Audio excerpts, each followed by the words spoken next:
नमस्कार, आचरण के साथ मैं हूं टीएन मनीष, हाजिर हूं आज का मुद्दा लेकर। 12 जून 2025 को अहमदाबाद में जो भयावह विमान हादसा हुआ उसने अनेक परिवारों के लिए तो ऐसे दुख खड़े कर दिए जो उनकी जिंदगी भर वे भूल नहीं पाएंगे।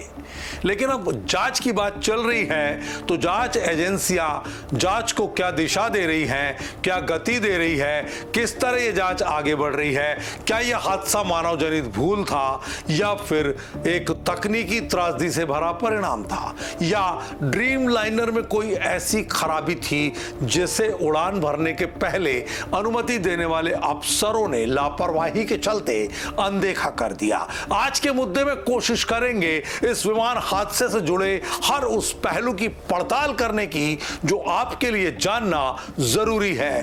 12 जून 2025 की दोपहर को पूरी दुनिया की मानवता नहीं भूल सकती, क्योंकि जैसे ही AI-171 ड्रीम लाइनर 7878 ने उड़ान भरी लंदन के लिए, चंद सेकंड में आग के गोले में तब्दील होकर यात्री, क्रू मेंबर और पायलट समेत 241 लोगों की जान का वो कारण बन गया। बमुश्किल एक यात्री जीवित बचे, जबकि सरकारी और निजी अस्पताल के उस भवन की मेस और बिल्डिंग से और भी लोग मारे गए जिसमें यह विमान टूट कर गिरा था। अब तक मरने वालों की कुल संख्या 274 हो चुकी है। लेकिन सवाल वहीं का वहीं खड़ा है कि क्या हमने सबक लिया है?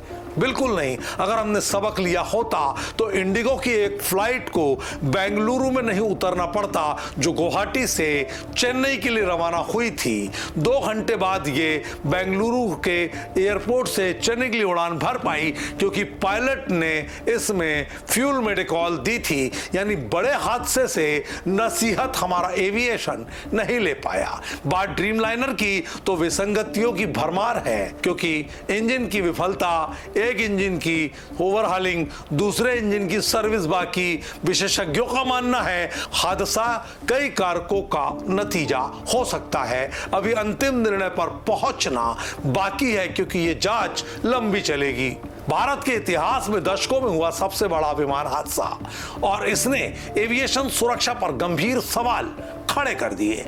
बोइंग 7878 ड्रीम लाइनर भविष्य पर इस हादसे में सवाल तो खड़े कर रहा है, लेकिन यह अलग बात है कि तकनीकी जांच के बाद पूरी तरह साफ हो पाएगा कि बोइंग कंपनी की निर्माण संबंधी क्या कोई ऐसी विसंगति सामने आती है जो इस हादसे से जुड़ी हो सकती है। अन्यथा तकनीकी तौर पर रखरखाव और उड़ान के पहले सूक्ष्म जांच में लापरवाही जैसा मुद्दा सामने आ सकता है, जो कंपनी को कहीं ना कहीं क्लीन चिट देने का कारण बनेगा। हालांकि अभी देशी और विदेशी विशेषज्ञों की टीमें हादसे के हर उस बारीक से बारीक पहलू पर गहन जांच कर रही है जो बेहद अनिवार्य है, ताकि हमारा उड़ान भविष्य प्रभावित होने से बच सके, क्योंकि कलंकित तो पहले भी होता रहा। डीजीसीए ने इस हादसे की 360 डिग्री में जांच शुरू कर दी है, जिसमें तकनीकी और परिचालन पहलुओं की गहन समीक्षा शामिल है। इसके अलावा क्रू शेड्यूलिंग में गंभीर उल्लंघन पाए जाने के बाद 3 एयर इंडिया अफसरों को हटा दिया गया है, जिनमें लाइसेंस, विश्राम अवधि और उड़ान अनुभव की अनदेखी जैसे मुद्दे शामिल हैं।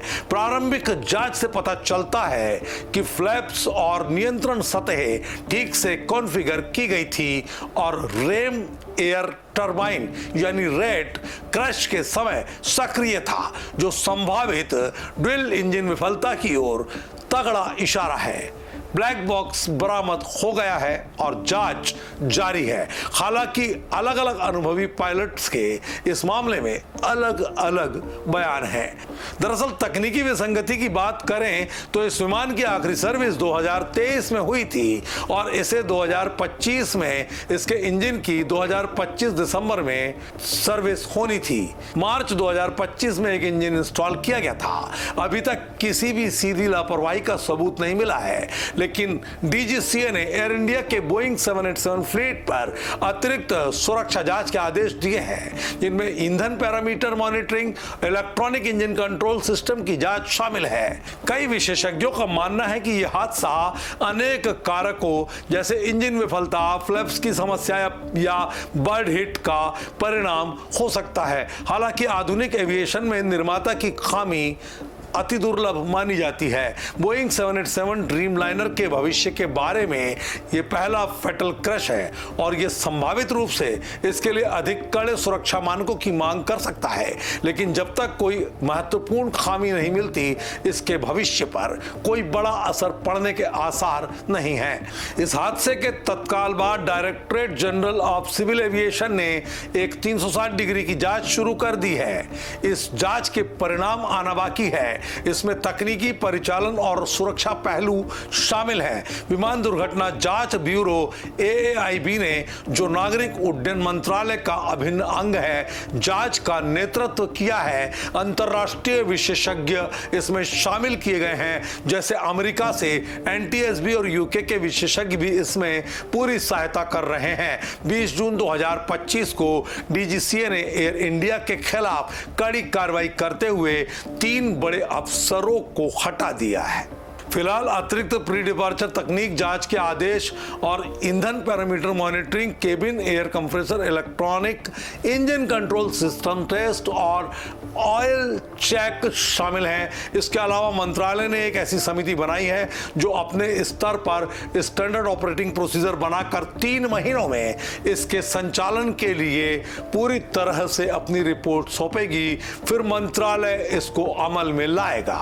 विशेषज्ञों की अपनी राय है, लेकिन फिलहाल हादसे कई कारणों के चलते हो सकते हैं और ये हादसा तो एक ऐसा हादसा है जिसकी जांच शून्य से शिखर तक होना बेहद जरूरी है, क्योंकि आखिर सवाल 274 जिंदगियों का है, जिनकी जिंदगी पर मौत ने असमय आखिरी हस्ताक्षर कर दिए। ऐसे में यह हादसा अनेक दुखों का कारण बना। अब आगे हमारी एविएशन इंडस्ट्री क्या सबक लेगी, इस पर पूरी तरह से जांच निर्भर करती है, क्योंकि अगर जांच दूध का दूध और पानी का पानी की तरह निष्पक्ष होगी तो तय मानिए कि हमारे नागरिकों का उड़ान से भरोसा नहीं उठेगा। अन्यथा ये एविएशन इंडस्ट्री के लिए कलंक ही साबित होगा। आज के मुद्दे में इतना ही। नमस्कार। देश दुनिया की सभी खबरें देखने के लिए जुड़े रहिए आचरण न्यूज से। आचरण न्यूज, हर कदम आपके साथ।